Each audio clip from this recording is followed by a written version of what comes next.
Hello class students, आज हम आगे पढ़ने वाले हैं वेक्टर अलजेब्रा में। ये सेकंड लेसन है।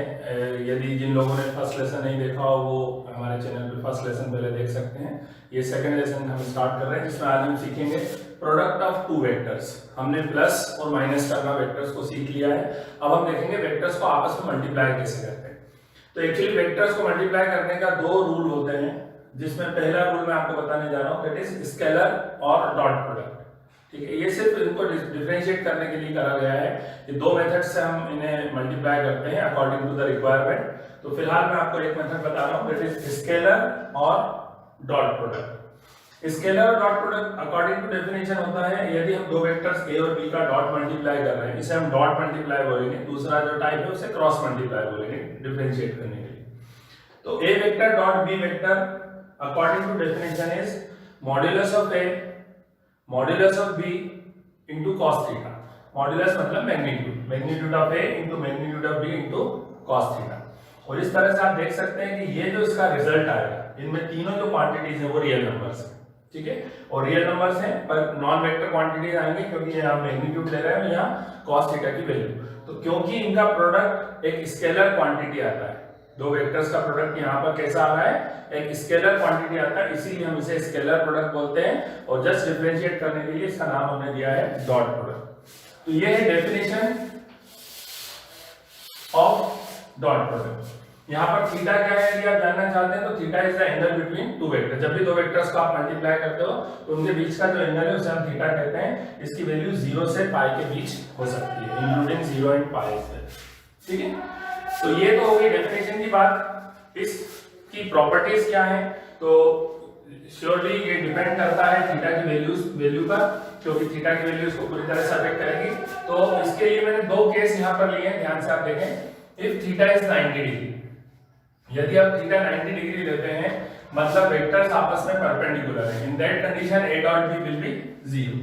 क्यों होगा ये 0? क्योंकि आप जानते हैं cos 90 की वैल्यू 0 होती है।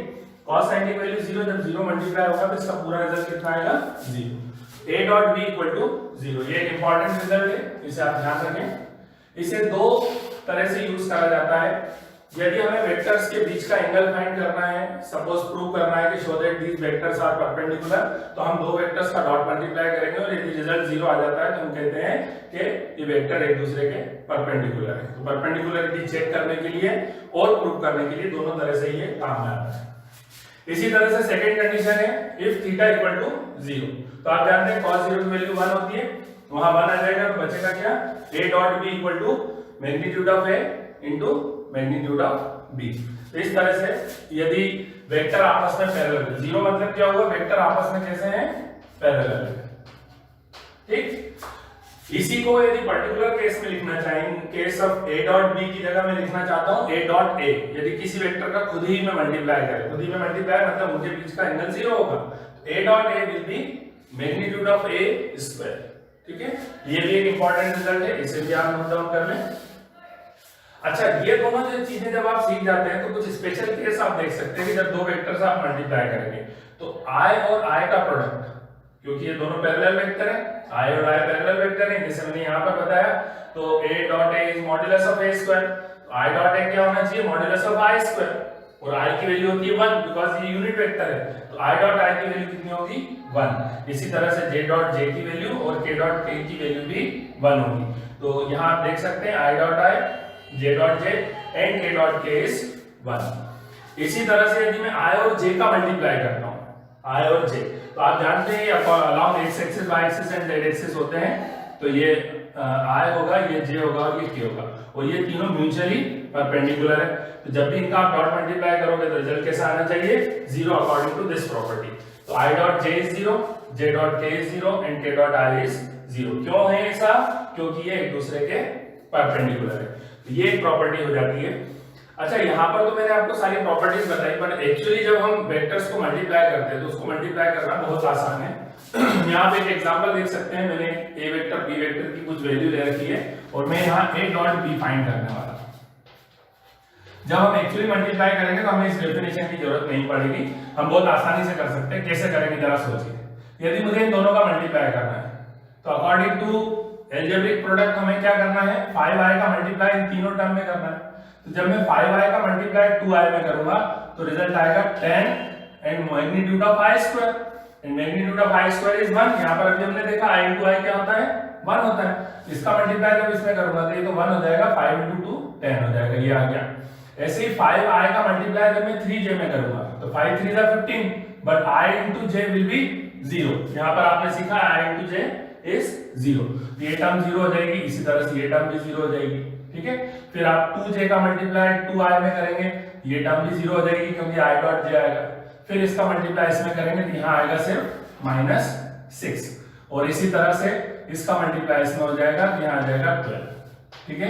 कहने का मतलब ये है कि जब रियली हम दो वेक्टर्स को मल्टीप्लाई करते हैं तो हमें कुछ नहीं करना है, उनके करस्पॉन्डिंग कंपोनेंट्स को मल्टीप्लाई करके ऐड करना है, ठीक है। तो यहाँ पर हमारा फाइनल रिजल्ट क्या आता है, 10 - 6 4 + 12 16। तो आप देख सकते हैं दो वेक्टर्स का डॉट मल्टीप्लाई करना कितना आसान है। इस तरह से आप मल्टीप्लाई कर सकते हैं, सिर्फ करस्पॉन्डिंग कंपोनेंट्स को मल्टीप्लाई करिए और उनका अलजेब्रिक सम फाइंड करिए तो आपको मिल जाता है दो वेक्टर्स का डॉट प्रोडक्ट, ठीक है। तो यहाँ पर एक चीज और आपको देखना है कि ये जो फॉर्मूला है, इस फॉर्मूले की हेल्प से आप दो एंगल्स के बीच का, दो वेक्टर्स के बीच का एंगल भी फाइंड कर सकते हैं। स्टूडेंट्स, आपने ये जो फॉर्मूला देखा दो वेक्टर्स को मल्टीप्लाई करने के लिए जो फॉर्मूला है, इसी फॉर्मूले को हम एक और तरह से यूज करेंगे to find the angle between दो वेक्टर्स। दो वेक्टर्स के बीच में कितना एंगल बना हुआ है वो हम फाइंड कर सकते हैं। तो यहाँ पर आप देख सकते हैं फॉर्मूला है एंगल बिटवीन टू वेक्टर्स, तो उसकी वैल्यू होगी cos θ = a dot b upon magnitude of a into magnitude of b। ये फॉर्मूला कहां से आया है आप आसानी से समझ सकते हैं। cos θ को यहां रखते हुए मैंने इन दोनों को यहां ट्रांसपोज कर दिया, ये दोनों क्वांटिटी यहां ट्रांसपोज हो गई, तो हमें फॉर्मूला मिल गया cos θ = a dot b upon magnitude of a into magnitude of b। इस तरह से आप cos θ इजीली फाइंड कर सकते हैं। एक और इंपॉर्टेंट फॉर्मूला है, कई जगह काम में आ जाता है ये, तो आप इसे भी देख लें। Projection of A vector on B vector, कहीं भी दो वेक्टर है, मान लीजिए ये स्पेस में एक ए वेक्टर है और ये एक बी वेक्टर है, तो एक वेक्टर का दूसरे वेक्टर पे प्रोजेक्शन है। यहां मैं निकाल रहा हूं ए वेक्टर का प्रोजेक्शन ऑन बी वेक्टर। ये एक्चुअली होगा क्या, तो आप इसे इस तरह से देख सकते हैं ये ए वेक्टर है और ये बी वेक्टर है, यहां से आप एक शेडो इसकी बना सकते हैं, परपेंडिकुलर आप ड्रॉ कर सकते हैं। तो ये जो इतना पोर्शन जो आपको दिख रहा है ये कहलाता है projection of A vector on B vector. तो इसके लिए फॉर्मूला क्या है ये मैं आपको बता देता हूं। Projection of A vector on B vector will be given by A vector dot B cap equal to A vector dot B vector upon magnitude of B vector, ठीक है। ये किस तरह से आया आप देख सकते हैं। बी कैप का मतलब है यहाँ पर यूनिट वेक्टर, याद रखिए जब भी कैप लगा होता है दैट इज यूनिट वेक्टर, और ये कोई भी वेक्टर हो सकता है। A dot B cap, B cap कैसे निकालते हैं आपने कल लास्ट क्लास में सीखा था।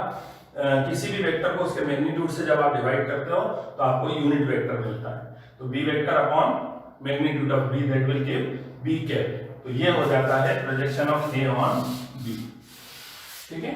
ये दो इंपॉर्टेंट फॉर्मूले भी आप नोट कर लें। अब हम कुछ प्रैक्टिस क्वेश्चंस करेंगे और वो आप ध्यान से देखते जाइए। अब हम स्केलर प्रोडक्ट की कुछ प्रॉब्लम्स देख लेते हैं। यहाँ कुछ एग्जांपल्स मैं आपको सॉल्व करके बता रहा हूँ, बाकी आप क्वेश्चंस आप भी काफी प्रैक्टिस करना पड़ेगी और सारे क्वेश्चंस बुक में हैं, लगाइए रेफरेंस बुक से आप क्वेश्चन लगाइए। यहाँ कुछ इंपॉर्टेंट क्वेश्चंस दो तीन जिससे आपके फॉर्मूले क्लियर हो जाए मैं बताने जा रहा हूँ। जैसे पहला क्वेश्चन है आप देख सकते हैं, find angle between two vectors A and B with magnitude √3 and 2 where a dot b is √6। ये इंफॉर्मेशन गिवन है आपको, वेक्टर a और वेक्टर b का मैग्नीट्यूड गिवन है और उन दोनों का डॉट प्रोडक्ट गिवन है, आपको उन दोनों के बीच का एंगल फाइंड करना है। तो अभी जैसे आपने फार्मूला देखा था angle between two vectors cos θ = a dot b upon magnitude of a into magnitude of b। जब ये सारी वैल्यूज आप यहां सब्स्टिट्यूट करते हैं तो आपको रिजल्ट मिलता है cos θ = 1 upon √2। According to this theta will be cos inverse 1/√2। आप जानते हैं 1/√2 cos में काय की वैल्यू थी π/4, therefore थीटा इक्वल टू π/4। तो इस तरह से आपने फाइंड कर लिया angle between two vector that is π/4, ठीक है। एक और क्वेश्चन है आप देखेंगे, प्रोजेक्शन फार्मूला मैंने आपको बताया था, उस पर बेस्ड क्वेश्चन है ये। क्वेश्चन है find projection of this vector on this vector. यहाँ मैं एक बात आपको बता दूं, जैसे हम पढ़ रहे थे और आई जे और के ऊपर हम हमेशा कैप लगाते हैं, तो वो आपको हमेशा लगाना चाहिए। ड्यूरिंग राइटिंग कई बार ऐसा होता है कि टीचर्स जब जल्दी में पढ़ाते हैं तो लगाना साइन भूल जाते हैं, या फिर जस्ट टाइम सेव करने के लिए ऐसा करते हैं, पर आप ये आदत ना डालें, आप जरूर आई जे और के ऊपर हर समय कैप लगाइए। तो इन दोनों वेक्टर का हमको इस वेक्टर का इस वेक्टर पर प्रोजेक्शन निकालना है। तो फिलहाल हम ऐसा मान लेते हैं कि हमारा ए वेक्टर है और ये बी वेक्टर है। तो हमने फार्मूला पढ़ा था projection of A vector on B vector can be given by A vector dot multiply by magnitude of B, sorry unit vector of B. तो फार्मूला बनता है A dot B vector upon magnitude of B. तो इस तरह से जब इस question को हम सॉल्व करेंगे तो ये मैंने ए वेक्टर ले लिया, multiply dot multiply B vector upon B vector का मैग्नीट्यूड। इस वेक्टर का मैग्नीट्यूड आप फाइंड करेंगे, अंडर रूट 114 आएगा, वो आप कर सकते हैं। फिर इन दोनों वेक्टर्स को मैंने डॉट मल्टीप्लाई करा, तो डॉट मल्टीप्लाई का रिजल्ट ये आया है 60 अपॉन अंडर रूट 114। तो इस तरह से projection of vector A on vector B हमने फाइंड करा 60 अपॉन अंडर रूट 114। और इस तरह के काफी क्वेश्चंस आपको बुक में मिलेंगे, वो आप सॉल्व करें। एक थोड़ा सा कंडीशन वाला क्वेश्चन है, थोड़ा सा लेंथी है, इंपॉर्टेंट है, एग्जाम में पूछा जाता है क्वेश्चन। यहाँ पर आप देख सकते हैं तीन वेक्टर्स की वैल्यू दी हुई है, A vector, B vector and C vector. साथ ही गिवन है कि a plus lambda B, lambda can be any real number, a plus lambda B is perpendicular on C vector. तो आपको लेम्डा फाइंड करना है, ठीक है। यहाँ पर एक कंडीशन दी है, सीधी सी बात है, हमें पहले a प्लस लेम्डा बी निकालना होगा, और क्योंकि वो c के परपेंडिकुलर है तो इन दोनों का डॉट प्रोडक्ट क्या होना चाहिए, 0। तो इसके अकॉर्डिंग हम लेम्डा की वैल्यू फाइंड कर सकते हैं। तो सबसे पहले मैं फाइंड कर रहा हूँ a plus lambda B.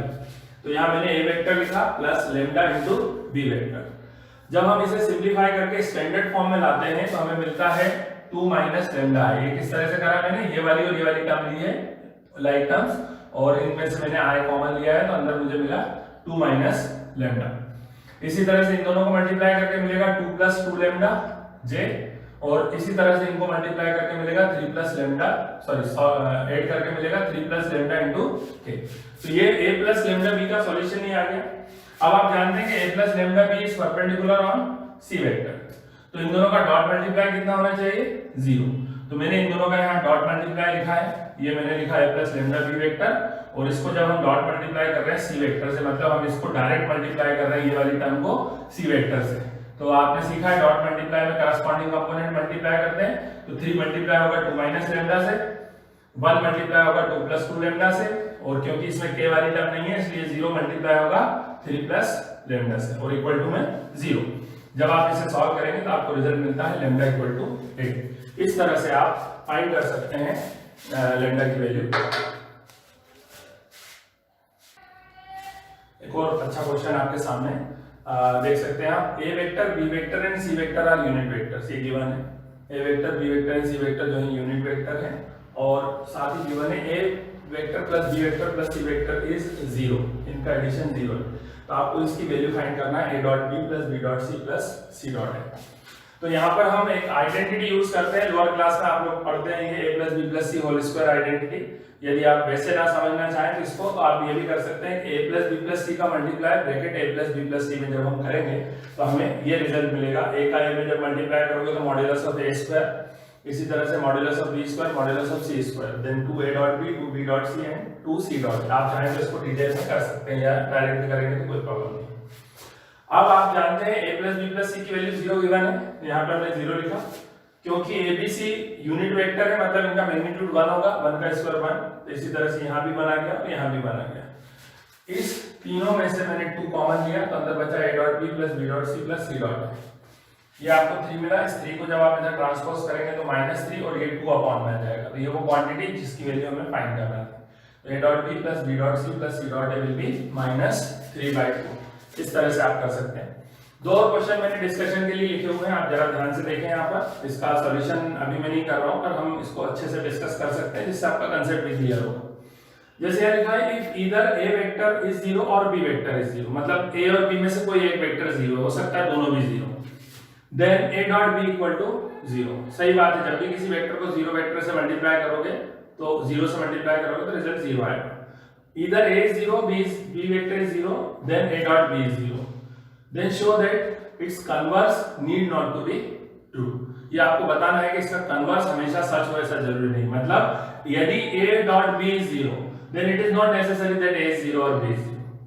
Converse हमें प्रूव करना है। तो इसको हम सिंपल डिस्कशन से कर सकते हैं। ये बात सही है कि यदि a 0 या b 0 है तो a डॉट b डेफिनेटली 0 होगा, बट a डॉट b 0 है तो a या b 0 हो ऐसा जरूरी इसलिए नहीं है because whenever a vector and b vector are perpendicular to each other, यदि वो एक दूसरे के परपेंडिकुलर हैं तो उनका प्रोडक्ट 0 हो सकता है। उस कंडीशन में a वेक्टर b वेक्टर का 0 होना जरूरी नहीं है, जस्ट वो यदि एक दूसरे के परपेंडिकुलर है तो भी उनका डॉट प्रोडक्ट 0 आएगा। तो आप कह सकते हैं कि converse is not necessarily true. एक और क्वेश्चन है, यहाँ पर 3 पोजीशन वेक्टर्स दिए हुए हैं 3 पॉइंट्स के। यहाँ पर आप देख सकते हैं 3 अलग अलग वेक्टर्स लिखे हैं, पोजीशन वेक्टर्स हैं ये। आपको शो करना है these form vertices of right triangle. ये जो पोजीशन वेक्टर है राइट एंगल ट्रायंगल के वर्टाइसेस हैं, इस तरह से अपने को बताना है। सॉरी, ये पोजीशन वेक्टर नहीं दिए हैं, ये किसी वेक्टर की किसी ट्रायंगल की साइड्स दी हुई है। तो अब हम कैसे प्रूव करेंगे कि ये परपेंडिकुलर है, ये राइट एंगल ट्रायंगल है? तो आपको क्या करना है, इनका डॉट मल्टीप्लाई करके चेक करना है। जब आप डॉट मल्टीप्लाई करके चेक करेंगे तो इनका रिजल्ट जो आएगा वो 0 आएगा। और whenever dot multiply 0 two vectors are perpendicular. तो इस तरह से प्रूव हो जाता है कि वेक्टर एक दूसरे के परपेंडिकुलर है, तो ये राइट एंगल ट्रायंगल को फॉर्म करते हैं। Cross product of the vectors, ये वेक्टर्स को मल्टीप्लाई करने का सेकंड मेथड है, या इसे हम वेक्टर प्रोडक्ट या क्रॉस प्रोडक्ट बोलते हैं। वेक्टर प्रोडक्ट इसलिए बोलते हैं क्योंकि इन दोनों का जो रिजल्ट है वो एक वेक्टर क्वांटिटी आता है। यहाँ पर आप डेफिनेशन वाइज देख सकते हैं, a cross b is magnitude of a into magnitude of b into sin theta dot n cap. यहाँ पर थीटा उसी तरह से जैसे हमने स्केलर में सीखा था, theta is angle between two vectors, और n cap is unit perpendicular vector to both the vector a and b। जो a और b जिनको आप मल्टीप्लाई कर रहे हैं उनके ऊपर जो यूनिट वेक्टर होगा उसे हम n कैप से रिप्रेजेंट कर रहे हैं। तो क्योंकि ये एक स्केलर क्वांटिटी मल्टीप्लाई हो रही है एक वेक्टर से, तो रिजल्ट आएगा एक वेक्टर क्वांटिटी। ठीक है, तो इस तरह से a क्रॉस b डिफाइन होता है। अब इस डेफिनेशन से हम इसकी प्रॉपर्टीज समझ सकते हैं। यदि थीटा की वैल्यू हम 0 ले लेते हैं, इफ थीटा इज 0 डिग्री मतलब vectors are parallel, in that condition sin 0 is 1, sin 0 की वैल्यू 1 हो जाएगी, तो सॉरी sin 0 की वैल्यू 0 हो जाएगी, तो ये पूरी क्वांटिटी 0 हो जाएगी। पर क्योंकि ये वेक्टर से मल्टीप्लाई हो रहा है इसलिए बनेगा 0 वेक्टर। तो a cross b equal to 0 vector है ना, वहां मैंने वैल्यू गलत बोल दी थी, आप उसे करेक्ट करें। sin 0 की वैल्यू 0 है, मल्टीप्लाई होकर a cross b will B 0। इसी तरह से यदि थीटा 90 डिग्री है तो sin 90 1 होता है, मतलब वेक्टर से यदि परपेंडिकुलर है तो a क्रॉस b की वैल्यू होगी magnitude of a into magnitude of b into n cap. तो यहां पर ये n कैप से मल्टीप्लाई होगा तो ये भी एक वेक्टर क्वांटिटी आएगी। ये भी एक वेक्टर है, दैट इज 0 वेक्टर, और ये भी एक वेक्टर क्वांटिटी है। तो इस तरह से थीटा की वैल्यू 0 और 90 पर हमने इसकी प्रॉपर्टी देखी। इसी के बेसिस पर हम पता लगाएंगे कि i cross i, j cross j और k क्रॉस k क्या होना चाहिए। तो देखो i और i आपस में पैरेलल है, तो according to the definition i cross से i क्या होना चाहिए, 0 वेक्टर। ऐसे ही j cross j and k cross k की वैल्यू भी होना चाहिए 0 वेक्टर। अब i क्रॉस j की वैल्यू क्या होना चाहिए, तो यहाँ डेफिनेशन वाइज देखते हैं। तो यहाँ ये समझ लें, इसका डायग्राम से आपको ज्यादा क्लियर हो जाएगा। यदि आप वेक्टर a को वेक्टर b में क्रॉस मल्टीप्लाई कर रहे हैं, देखिए ये वेक्टर a है, ये वेक्टर b है, यदि आपने इसे क्रॉस मल्टीप्लाई करा तो इसका जो रिजल्ट आता है वो इन दोनों के ऊपर परपेंडिकुलर वेक्टर आता है, a क्रॉस b। ठीक है, तो यहाँ पर अपन देख सकते हैं i और j पर परपेंडिकुलर कौन होता है, k। ठीक है ना, तो i और j का जो क्रॉस प्रोडक्ट आएगा वो k आएगा। इसी तरह से j और k का प्रोडक्ट i आएगा और k और i का प्रोडक्ट j आएगा। तो आप इसको इस साइकिल से याद रखें, i j का प्रोडक्ट k, j k का प्रोडक्ट i और k i का प्रोडक्ट हो जाएगा j। इसे आप उल्टा नहीं कर सकते, यदि आप उल्टा करेंगे j का i में प्रोडक्ट करेंगे तो रिजल्ट आएगा माइनस k। क्यों आएगा माइनस k, आप देख सकते हैं a cross b is given by this. ठीक है, तो b cross will be given by this downward line, इसका डायरेक्शन जो है जस्ट अपोजिट हो जाएगा। ये भी रहेगा परपेंडिकुलर बट डाउनवर्ड डायरेक्शन में आएगा। इसको समझाने के लिए एक राइट हैंड थंब रूल भी यूज करा जाता है। आप चाहें तो राइट हैंड रूल से इसे याद रख सकते हैं। जैसे मेरे हाथ को आप देख रहे हैं, ये राइट हैंड है, मान लीजिए मेरी फिंगर्स वेक्टर a रिप्रेजेंट करती हैं और मेरी पाम हथेली जो है वो b वेक्टर रिप्रेजेंट करती है। तो a cross b will be in the direction of thumb. अब यदि मैं b क्रॉस से करता हूं, मुझे हाथ अपना ऐसे करना पड़ेगा, तब ये b क्रॉस से होगा, तो रिजल्ट जो आएगा वो डाउनवर्ड। तो राइट हैंड थंब रूल से भी आप इसे समझ सकते हैं। तो इस तरह से i क्रॉस j की वैल्यू k होगी, j क्रॉस k की वैल्यू i और k क्रॉस i की वैल्यू j होगी। इसे आप इस साइकिल से भी याद रखें। एक और प्रॉपर्टी इंपॉर्टेंट है जो आप देख सकते हैं, A cross B is not equal to B cross है। जैसा हमने वहां देखा था स्केलर प्रोडक्ट कम्यूटेटिव होता है बट क्रॉस प्रोडक्ट जो है कम्यूटेटिव नहीं होता। In fact A cross B will be equal to minus B cross है। जैसा मैंने आपको बताया डायरेक्शन जस्ट अपोजिट होगा। तो A cross B equal to minus B cross. अब ये तो रही डेफिनेशन की बात। एक्चुअली मल्टीप्लाई कैसे करा जाता है? तो मल्टीप्लाई करने के लिए मैंने यहाँ एक एग्जांपल में लिया है A वेक्टर B वेक्टर जिसकी वैल्यू है A1i B1j C1k and A2i B2j and C2k। जब आप इन दोनों वेक्टर्स को क्रॉस मल्टीप्लाई करते हैं तो जो आपको रिजल्ट मिलेगा वो इस डिटरमिनेंट का एक्सपांशन होता है। इस डिटरमिनेंट का एक्सपांशन, ये डिटरमिनेंट है I J K A1 B1 C1 and A2 B2 C2। Determinants को कैसे एक्सपांड करते हैं ये आप हमारे उस वीडियो में देख सकते हैं जहां डिटरमिनेंट चैप्टर का वीडियो है जहां पर हमने डिटरमिनेंट को एक्सपांड करना बताया है। यदि वो नहीं देख पा रहे हैं तो अभी क्वेश्चंस करते समय मैं आपको दो वेक्टर्स को क्रॉस मल्टीप्लाई करके बताऊंगा जिससे आपको पता पड़ेगा कि हम किस तरह से डिटरमिनेंट को एक्सपांड करते हैं। ये एक इंपॉर्टेंट रिजल्ट हो गया। अब इसका एक एप्लीकेशन है, यदि दो वेक्टर्स ट्रायंगल की साइड को रिप्रेजेंट करते हैं तो we can find area of triangle by formula half magnitude of A cross B। मतलब पहले आप A क्रॉस B फाइंड करेंगे फिर उसका मैग्नीट्यूड फाइंड करेंगे। इसी तरह से यदि दो वेक्टर पैरेललोग्राम की साइड्स एडजेसेंट साइड्स को रिप्रेजेंट करते हैं तो उनका एरिया ऑफ पैरेललोग्राम आप फाइंड कर सकते हैं by finding magnitude of A cross B। मैं आपको पहले भी बता चुका हूं ये चैप्टर पूरा फार्मूला बेस्ड है, तो क्योंकि फार्मूला बेस्ड है तो फार्मूले बहुत इंपॉर्टेंट है। तो आप फार्मूले के सारे फार्मूले अच्छे से नोट करें, उन्हें याद रखें और फिर क्वेश्चंस लगाएंगे तो आपके लिए बहुत आसान हो जाएगा। अब हम कुछ क्वेश्चन देखते हैं क्रॉस प्रोडक्ट से रिलेटेड। यहाँ आपको ये भी पता पड़ जाएगा कि क्रॉस मल्टीप्लाई कैसे करना है, डिटरमिनेंट को कैसे एक्सपांड करना है, बहुत सिंपल है। जैसे पहला क्वेश्चन मैंने लिया है find magnitude of A cross B where A vector and B vector are given. तो A vector B vector given है, तो जैसा हमने क्रॉस मल्टीप्लाई का फार्मूला यूज करा था तो A cross B will be determinant of I J K A1 B1 C1 and A2 B2 C2। ये A1 B1 C1 मैंने यहाँ से जो इसके डायरेक्शन रेशियोज हैं वो लिए हैं 3 5 एंड -2 2 1 है। अब डिटरमिनेंट को एक्सपांड करने का जो प्रोसीजर होता है वो ये होता है कि हम डिटरमिनेंट को कभी भी किसी एक रो के रिस्पेक्ट में एक्सपांड करते हैं। मान लीजिए मैं इस रो के रिस्पेक्ट में एक्सपांड करता हूं तो मैंने लिया I।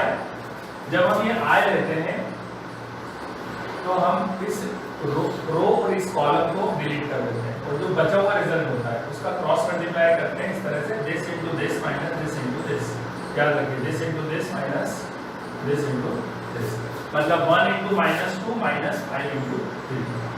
फिर लेते हैं J। अब की बार साइन नेगेटिव लगेंगे, इसे अल्टरनेट साइन लगाया जाता है पॉजिटिव नेगेटिव पॉजिटिव, ठीक है। माइनस J, जब मैंने माइनस J लिया तो मैं इस रो और इस कॉलम को डिलीट कर दूंगा तो बचा 2 3 3 माइनस 2। अब मल्टीप्लाई होगा this into this minus this into this, मतलब 2 into -2 minus 3 into 3 2 into -2 minus 3 into 3 फिर प्लस K। अब क्या आएगा?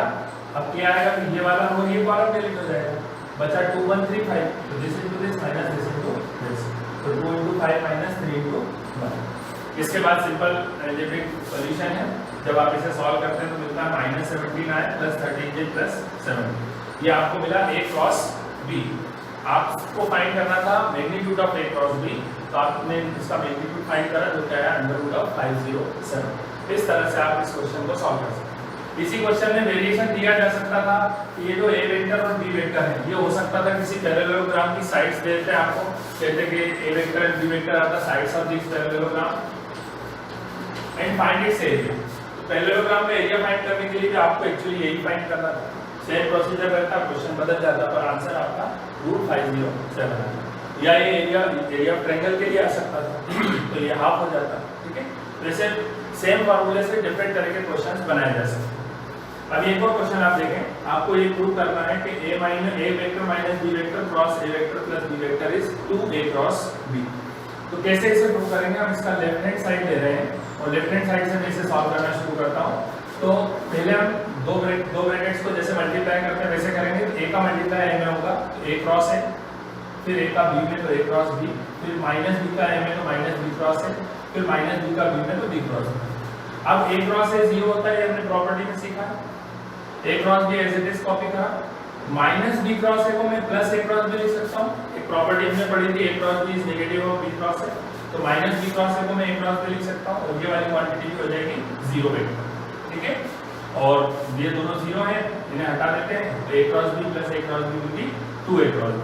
तो इस तरह से प्रूव हो गया a minus b cross a plus b is 2a cross b। ये दो क्वेश्चंस अभी हम करने जा रहे हैं जो मिसलेनियस एक्सरसाइज के हैं, थोड़े डिफिकल्ट क्वेश्चंस हैं और इंपॉर्टेंट भी हैं, ध्यान से देखें। एक क्वेश्चन है a girl walks 4 kilometre towards west, then she walks 3 kilometre 30 degree east of north, then stops. Find girl's displacement from her initial point, जहां से उसने स्टार्ट करा था वहां से अपने को उसका डिस्प्लेसमेंट फाइंड करना। तो इसको आप ग्राफिकली यदि देखें, ये नॉर्थ साउथ ईस्ट वेस्ट मैंने बना दिया। सबसे पहले 4 किलोमीटर टुवर्ड्स वेस्ट चलती है लड़की, तो यहाँ तक का डिस्टेंस 4 किलोमीटर हो गया। Then she walks 3 kilometre towards 30 degree east of north, तो 30 डिग्री ईस्ट ऑफ नॉर्थ ये होगा, ये 30 डिग्री है और ये 3 किलोमीटर यहाँ ट्रेवल करती है। ठीक है, तो हमें ये फाइंड करना है। एक्चुअली हमें फाइंड क्या करना है, OA वेक्टर फाइंड करना है, क्योंकि OA वेक्टर ही इसका डिस्प्लेसमेंट बताता है from the starting point. OA vector ये हम फाइंड करना चाहते हैं। तो OA वेक्टर हम तब फाइंड कर सकते हैं जब हम A के कोऑर्डिनेट्स फाइंड कर लें। यदि पॉइंट A के कोऑर्डिनेट आ जाएंगे तो हम इजीली उसके वेक्टर लिख पाएंगे। तो सारा मेहनत हमें इसीलिए करना है। तो सबसे पहले यहाँ एक परपेंडिकुलर ड्रॉ करा और इसको मैंने नाम दे दिया M। अब मैं ट्रायंगल AMB में cos थीटा अप्लाई कर रहा हूँ। ये 30 डिग्री है, वाला एंगल 60 होना चाहिए, तो cos 60 that is base upon hypotenuse, तो मैंने लिया BM अपॉन AB। यहाँ पर AB की वैल्यू 3 हमें पता है, cos 60 की वैल्यू 1/2, जिसे सॉल्व करके BM हमें मिल जाता है 1.5। मतलब ये जो डिस्टेंस है 1.5 आया। तो OM ये जो डिस्टेंस होगा ये कितना होगा, 4 माइनस 1.5, 4 माइनस 1.5 दैट इज 2.5। और क्योंकि ये लेफ्ट साइड पे इसलिए हम इसे लेंगे नेगेटिव 5/2। OM की वैल्यू क्या हो जाएगी, नेगेटिव 5/2। मतलब कोऑर्डिनेट ऑफ दिस पॉइंट जो x कोऑर्डिनेट आएगा वो माइनस 5/2 होगा। OM की वैल्यू तो 5/2 की रहेगी क्योंकि डिस्टेंस कभी नेगेटिव नहीं होती। फिर इसी ट्रायंगल में आपने sin 60 अप्लाई कर रहा हूं। sin 60 होता है perpendicular upon hypotenuse that is AM upon AB, जिसे सॉल्व करके मुझे AM की वैल्यू मिलेगी 3√3/2। मतलब y कोऑर्डिनेट मुझे एक्चुअली जो AM है वो क्या है, इस पॉइंट का y कोऑर्डिनेट। तो पॉइंट A के मुझे कोऑर्डिनेट x और y कोऑर्डिनेट मिलते हैं -5/2 एंड 3√3/2। तो क्योंकि इसके x और y कोऑर्डिनेट है तो इसका वेक्टर क्या बनेगा, यदि इसका वेक्टर लिखना है तो हमें x के साथ i और y के साथ j लगाना है। तो ये जो है ये इसका डिस्प्लेसमेंट वेक्टर आ जाता है। तो इस तरह से आप डिस्प्लेसमेंट फाइंड कर सकते हैं बच्ची का जो स्टार्टिंग पॉइंट से चलेगी। इसी तरह से एक और क्वेश्चन है, A B C वेक्टर्स दे रखे हैं, आपको फाइंड करना है a vector D which is perpendicular to both A vector and B vector such that C dot D equal to 50। मतलब हमें एक D वेक्टर ऐसा पता करना है जो A और B दोनों पर परपेंडिकुलर हो, साथ ही उसका मल्टीप्लाई C के साथ क्या होना चाहिए, डॉट मल्टीप्लाई 15। तो सबसे पहला काम हम करेंगे A और B वेक्टर दोनों पर परपेंडिकुलर वेक्टर हमें फाइंड करना है। तो परपेंडिकुलर वेक्टर हमें मिलता है by cross product, by finding cross product. तो सबसे पहला काम हम करेंगे A क्रॉस B का क्रॉस प्रोडक्ट निकालेंगे। वही मैंने डिटरमिनेंट वाला फार्मूला लिखा है, I 4 7 28 minus 2 into 2 that is -4 minus +4 आ जाएगा। फिर नेगेटिव लेंगे अब की बार में J, तो अब आएगा 1 into 7 माइनस 3 into 2 6 7 माइनस 6। फिर K लेंगे तो -2 into -12, ठीक है, जिसे सॉल्व करके आपको ये मिलता है। ये क्या हुआ, ये A क्रॉस B आया, और A क्रॉस B हमेशा A और B दोनों पर परपेंडिकुलर होता है। तो ये हो गया परपेंडिकुलर वेक्टर। हम कोई भी एक जनरल वेक्टर D वेक्टर ले लेते हैं जो इन पर परपेंडिकुलर होगा। तो यदि वो परपेंडिकुलर होगा तो इसके तो पैरेलल होगा। तो इसलिए हम कह सकते हैं कि जो D वेक्टर होगा वो lambda times of this vector होगा। तो इसको हमने लैम्डा किसी भी एक रियल नंबर से हमने मल्टीप्लाई कर लिया। अब हम लैम्डा की वैल्यू भी फाइंड करेंगे। तो ये D वेक्टर हमें मिल जाता है। अब हमें गिवन है that C vector dot D vector is 15, मतलब C और D का डॉट प्रोडक्ट 15 है। तो हमने इन दोनों का डॉट प्रोडक्ट करके इक्वल टू में 15 लिखा और डॉट प्रोडक्ट करके फाइंड करा तो लैम्डा की वैल्यू मिली 5/3। इस लैम्डा की वैल्यू 5/3 को हम यहां पर सब्स्टिट्यूट करेंगे। जब यहां हम सब्स्टिट्यूट करेंगे तो हम देखेंगे कि लैम्डा की जगह 5/3 सब्स्टिट्यूट करने पर हमें जो रिजल्ट मिलता है वो मिलता है 160 आया -5j प्लस 70k/3। इस तरह से हमें इन दोनों के ऊपर परपेंडिकुलर वेक्टर मिल जाता है। तो स्टूडेंट्स यहाँ हमारा वेक्टर अलजेब्रा खत्म होता है। सभी एक्सरसाइज के अच्छे जितने भी क्वेश्चंस हैं वो सभी मैंने आपको बताए, लगभग सारे कंसेप्ट मैंने आपके साथ डिस्कस करे हैं। अब आपकी रिस्पॉन्सिबिलिटी है कि मैक्सिमम क्वेश्चंस लगाइए, NCERT text book, previous years question paper और आरडी शर्मा। आप जिस भी रेफरेंस से चाहें, जितनी प्रैक्टिस करना चाहें, जितनी प्रैक्टिस आप करेंगे उतना परफेक्शन आपका इस चैप्टर में बढ़ेगा। और सबसे इंपॉर्टेंट बात जो है वो है फॉर्मूले, क्योंकि ये चैप्टर फॉर्मूला बेस्ड है, तो आपको इसके फॉर्मूले अच्छे से कॉपी करना है और लर्न करना है। Thank you very much.